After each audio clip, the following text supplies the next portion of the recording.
Enfin, un troisième exemple, alors qui traduit tout seul l'objet d'une conférence, mais il faut en dire un mot parce que c'est plus important.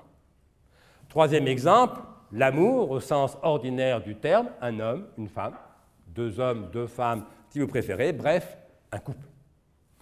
Parce qu'au fond, tomber amoureux, comme on dit, qu'est-ce que ça veut dire en langage platonicien?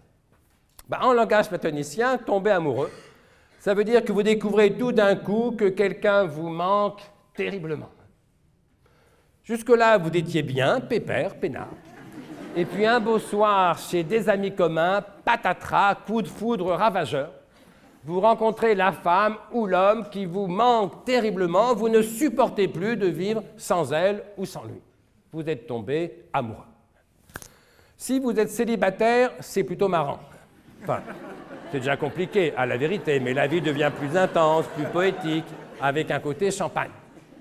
Si vous êtes marié, c'est une espèce de catastrophe et une source d'emmerdement à peu près indéfinie. Alors, on va imaginer, pour la simplicité de mon modèle, que vous êtes célibataire. Mais je ne peux pas vous garantir que ça ne tombe que sur des célibataires.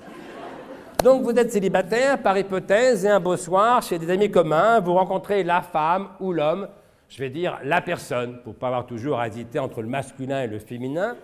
Vous rencontrez la personne qui vous manque terriblement, vous ne supportez plus de vivre sans elle, vous êtes tombé amoureux. Vous entreprenez donc de séduire cette personne. Et là, de deux choses l'une. Ou bien vous y arrivez, ou bien vous n'y arrivez pas. Si vous n'y arrivez pas, le manque se transforme en souffrance. Vous aimez quelqu'un qui ne vous aime pas. C'est ce qu'on appelle un chagrin d'amour. Mais si vous arrivez à séduire cette personne, elle vous aime aussi. Vous vous installez ensemble, éventuellement vous vous mariez, vous faites des enfants. Et là, forcément, à force d'être là tous les soirs, tous les matins, à force de partager votre vie et votre lit, inévitablement, cette personne va vous manquer de moins en moins. C'est pas qu'elle n'est pas bien, c'est qu'elle est là, simplement. C'est qu'à la lettre, elle ne manque plus. Le problème, c'est que si le désir est manque, si elle vous manque de moins en moins, ça veut dire aussi que vous la désirez de moins en moins. C'est même étonnant quand on y pense, hein, comme 6 mois plus tôt, ou 6 ans pour certains, chacun son rythme, vous la désiriez plus que toutes les autres. Et puis 6 mois ou 6 ans plus tard, la première jeune fille un peu jolie et court vêtue qui passe devant vous dans la rue, messieurs, le premier homme un peu séduisant et mystérieux dont vous croisez le regard, mesdames, tout d'un coup vous paraît tellement plus désirable. Le problème, c'est que si l'amour est désir, ça veut dire que vous l'aimez de moins en moins. Et vous êtes mariés depuis 6 mois ou 6 ans, selon les cas, et un beau soir ou un triste matin. Vous demandez, mais au fond, est-ce que je suis toujours amoureux d'elle? Est-ce que je suis toujours amoureuse de lui? La réponse est non, bien sûr. Les rires sont moins nombreux, là. Hein,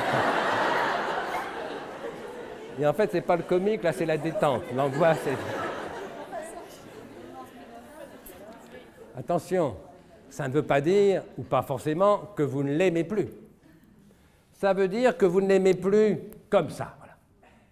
Vous n'êtes plus chez Platon. Vous n'êtes plus dans le manque. Vous n'êtes plus amoureux au vrai sens du mot. Au sens qu'avait le mot amoureux 6 mois ou 6 ans plus tôt, quand vous disiez à votre meilleur copain ou copine « je suis tombé amoureux ». Ce n'est plus vrai. Vous n'êtes plus chez Platon, vous n'êtes plus dans le manque, vous n'êtes plus amoureux. Et là, vous n'avez plus philosophiquement qu'un seul choix, un seul. Soit vous allez tomber de Platon en Schopenhauer. Alors évidemment, ça fait assez mal.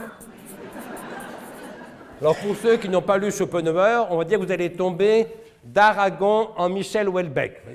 C'est pareil. Sauf que ça fait encore plus mal, mais c'est pareil, parce que Schopenhauer est l'un des maîtres à penser du romancier contemporain, par ailleurs talentueux, Michel Houellebecq.